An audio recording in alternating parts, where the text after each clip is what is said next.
처음 밑바닥에 서 왔습니다. যখন উনি আমার স্ত্রীর মর্যাদা দিতেই পারবেন না, তাহলে কেন বিয়ে করলেন আমায়? এই লোকটার মাথায় কি চলছে? আমার মনটা এত অস্থির হচ্ছে কেন?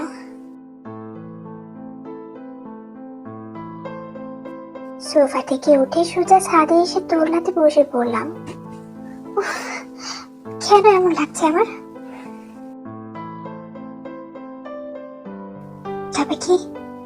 তবে কি আমি লোকটার মায়া জালে ফেসে গেছি? উফ, কিচ্ছু ভালো লাগছে না। বসা থেকে উঠে ছাদের রেলিং ধরে দাঁড়ালাম। হঠাৎ পেছন থেকে কেউ একজন কাঁধে হাত রাখতে ছিটকে উঠলাম। পেছন ফিরতেই দেখি আম্মু। বেশ ভয় পেয়ে গেছিলাম, তাই বুকে হাত দিয়ে আম্মুকে বললাম, ও তুমি? কি রে ভাইয়া, তুই এখানে? এখনো ঘুম আস নাই? আম্মু, ঘুম আসছে না। যাকে, তুমি ঘুমাওনি কেন? আর কইতাম রে ভাইয়া, পানির জন্য নিচে আসতে দেখি তোর রুমের দরজা খোলা। উকি দিয়ে দেখি জাগো ঘুমাচ্ছে, তুই নেই, তাই খুঁজতে খুঁজতে এখানে আসলাম। ও ও আচ্ছা। কি রে ভাইয়া, কি বলছে? আম্মু, তুমিও না? কিচ্ছু হয়নি, ছাড়ো তো। হ্যাঁ রে তেজপাতা লিখার সারা চা, মায়ের চোখ ফাঁকি দাসোস। বল না, কি হয়েছে? আম্মু, বলছি তো কিচ্ছু হয়নি, অযথা টেনশন করো না তো। বিরক্ত নিয়ে দোলনায় গিয়ে বসলাম। আম্মু গিয়ে বসলো আমার পাশে। হ্যাঁ রে মাইয়া, আমার দিকে তাকাতো। আম্মুর দিকে তাকাতেই আম্মু আমার গাল দুটো তার হাতের মুঠোয় নিয়ে বলতে লাগলো, জাকুবকে খুব ভালোবাসিস তাই না? না আম্মু, তেমন কিছু না। জানি জানি আমি, তোর চোখে স্পষ্ট দেখা যাচ্ছে তুই জাকুব বাবারে কতটা ভালোবাসা ফেলাইছস। আম্মুর কথা শুনে শক্ত করে আম্মুকে জড়িয়ে ধরলাম। জানি না ভালোবাসি কিনা, তবে তার মায়া জালে আটকে গেছি। ওনার চোখের দিকে তাকালে যেন পৃথিবীর সবকিছু ভুলে যাই আম্মু। ওনার মুখে একটা মায়া আছে, যেটা বারবার আমায় ওনার কাছে টানে। আরে পাখি মাইয়া কান্না করতেছে, নতুন বিয়া হইছে, তার উপর হুট করে। একটু সময় দে, আমার বিশ্বাস সব ঠিক হয়ে যাইব। আম্মুকে জড়িয়ে ধরে মনে মনে বলতে লাগলাম, কি করে বলবো তোমায়, কাল থেকে লোকটা অদ্ভুত বিহেভ করছে। জানি না কেন করছে, আমার দোষটা কি কিচ্ছু জানি না। কি রে তেজপাতা লিখার সারা চা? হ্যাঁ আম্মু। শোন, একটু সময় দে জাকুবরে, সব ঠিক হয়ে যাইব, অত ভাবিস না তো। আমিও চাই সব যেন ঠিক থাকে। হ্যাঁ রে মাইয়া, সব ঠিকই হইব। আমি আম্মুর বুকে মাথা রেখে সুস্থ নিঃশ্বাস নিলাম। পরদিন সকালে ঘুম ভেঙে দেখি জাকুব রুমে নেই। বেশ অবাক হলাম, এত সকাল সকাল কই গেল? তাড়াহুড়ো করে ওয়াশরুম সহ বেলকনিতে খুঁজে পেলাম না। দৌড়ে নিচে নামতে সুজির সাথে ধাক্কা খেলাম। উফ, দেখে চলতে পারিস না? আরে তুমি তো তাড়াতাড়ি করে নামছিলে আপু, শুধু তর্ক, শর্ত। আজব তো, আপুর আবার কি হলো? নিচে এসে দেখি জাকুব আর ইউনোকে টেবিলে বসিয়ে জামাই ভোজন করানো হচ্ছে। কি রে তেজপাতা লিখার সারা চা, ওইখানে দাঁড়া আসিস কেন? এদিকে আয়। আসছি। আমাকে দেখে জাকুব বলে উঠলো, বিকেলে অফিস থেকে ফেরার পথে এসে নিয়ে যাব, রেডি থাকবেন। এই আবার কোন ধরনের কথা, আজই ফিরে যাইবা নাকি? আম্মু বলে দিয়েছে আজকে যেন ফিরে যাই। কিন্তু আম্মু, আবার আসবো, মন খারাপ করো না। আচ্ছা হইলো, ঠিক আছে। একটু পর জাকুব চলে গেল। সারাটা দিন বেলকনিতে বসে কাটিয়ে দিলাম। সন্ধ্যার দিকে জাকুব এসে নিয়ে গেল।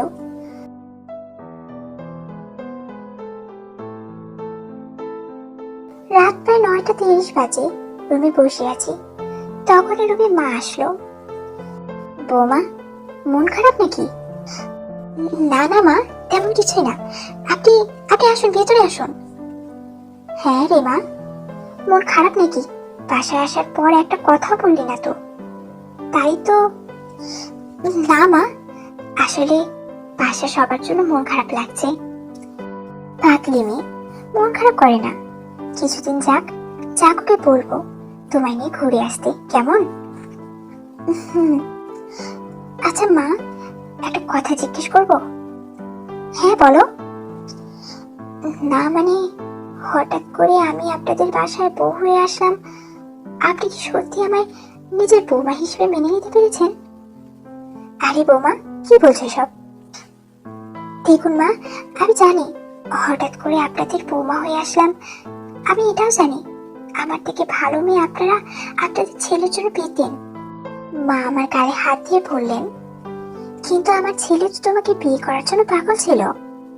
হঠাৎ মায়ের মুখে এমন কথা শোনার জন্য একদমই প্রস্তুত ছিলাম না।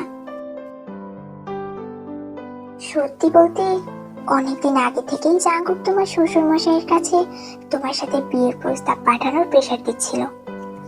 কিন্তু যখন তোমার শ্বশুর মশাই বিয়ের প্রস্তাব নিয়ে গেলেন, তখনই জানতে পারলো তোমার অন্য কোথাও বিয়ে ঠিক হয়ে গেছে। তাই জন্য তিনি পিছু হাঁটলেন। কিন্তু নিয়তি দেখো, ঠিক তোমাদের এক করে দিল। আমি অবাক হয়ে মায়ের কথাগুলো শুনছি। যদি এমনটা হয়, তাহলে উনি কেন এমনটা করছেন? কি হলো, মনে হচ্ছে অবাক হলে? না মানে মা, পাগলি মেয়ে, এসব বাদ দাও। নতুন সংসার, একটু তো গুছিয়ে নেওয়ার জন্য সময় লাগবে। তবে টেনশন করো না, আমি আছি, জিমিন আছে, চেষ্টা করবো তোমায় হেল্প করতে। তবে আমায় একটা কথা দিতে হবে আজকে তোমায়। হ্যাঁ মা, বলুন। যাই হয়ে যাক না কেন, আমার ছেলেটাকে কখনো কষ্ট দিও না। আমার ছেলেটা বড্ড ছেলে মানুষ। কথা দিচ্ছি মা, আপনার ছেলেকে ভালো রাখবো। লক্ষ্মী মেয়ে, দীর্ঘজীবী হও। হ্যাঁ মা, দোয়া করবেন। অবশ্যই। মা আমার হাতের উপর হাত রেখে ভরসা দিলেন। জানি না কি কারণে আপনি আমার সাথে এমন ব্যবহার করছেন, তবে আমিও আজ নিজেই নিজেকে প্রতিজ্ঞা করলাম, আমি আপনাকে আমার ভালোবাসা দিয়ে নিজের করে নেব। সকল বাধা পেরিয়ে আপনাকে আবার মায়াজালে আটকে রাখবো। মনে মনে কথাটুকু ভেবে মুচকি হাসলাম। এইভাবে কেটে গেল কিছুদিন। আজ বাসায় ছোট করে আয়োজন করা হয়েছে। আয়ুকে ছেলেপক্ষ দেখতে আসবে। আমি কাজ করছিলাম, এমন সময় শাশুড়ি মা আমার কাছে এসে বললেন, বৌমা একটু রেস্ট নাও, রহিমা তো আছে, সামনে নেবে। মা আপনি কি বসেন, আর একটু হয়ে যাবে। উফ, পাগলি মেয়েটাকে আমার বোঝানোর ক্ষমতা নেই। এরই মাঝে শ্বশুর মশাই এসেও হাজির। যা বলেছ বুঝিন, সে সকাল থেকেই মেয়েটা খেটে যাচ্ছে, তাও নাকি তার জন্য যে নাকি তাকে দু চোখে দেখতে পারে না। বাবা প্লিজ, আজ অন্তত এভাবে বলো না। বলতে তো চাই না মা, কিন্তু মুখে এসে যায়। ড্যাড, ওনারা এসে গেছেন। বাইরে তাকিয়ে দেখি ছেলে পক্ষে সবাই এসে গেছে। সবাইকে বসতে দিল রহিমা, তারপর সবাইকে নাস্তা দিল। তার একটু পর আয়ু একটা বেগুনি শাড়ি পরে হালকা সেজে নিচে আসলো, আর আমি গিয়ে আয়ুকে নিয়ে ছেলেটার পাশে বসিয়ে দিলাম। ছেলে পক্ষে সবারই আয়ুকে পছন্দ হলো।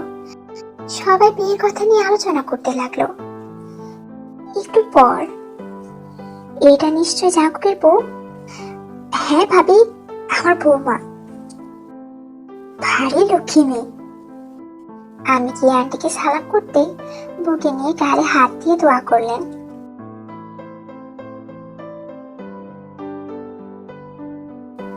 সন্ধ্যার দিকে সবাই চলে গেল।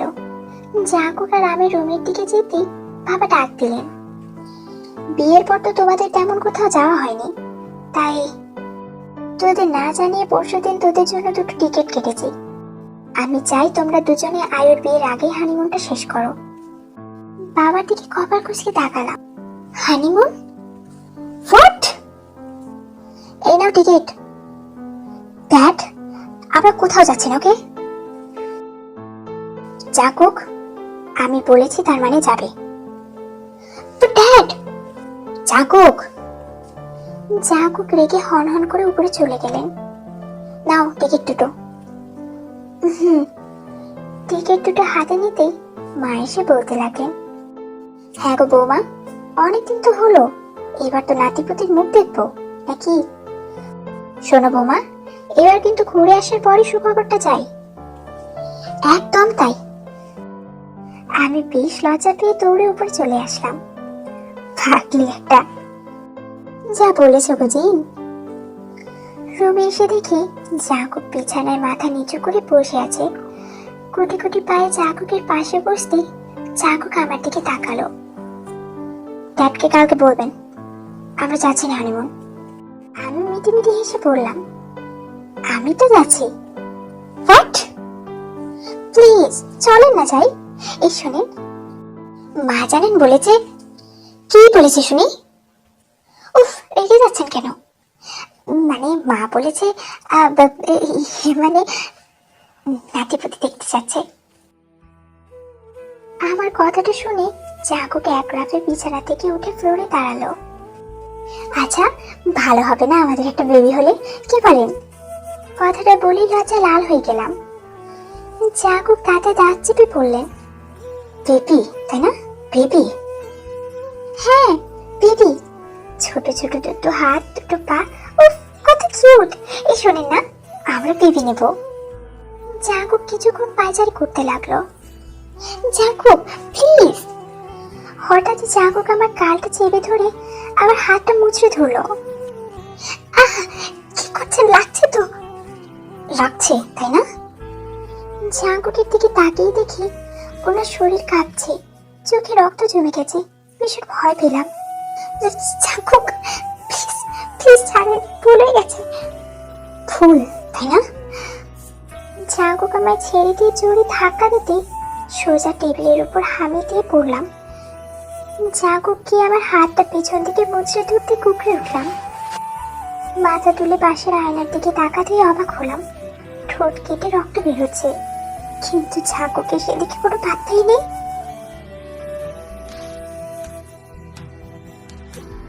এই তুই বুঝিস না, আমি তোকে বিন্দু মাত্র ভালোবাসি না। আমি শুধুমাত্র প্রতিশোধ নেওয়ার জন্য তোকে বিয়ে করেছি, শুধু প্রতিশোধ। কি?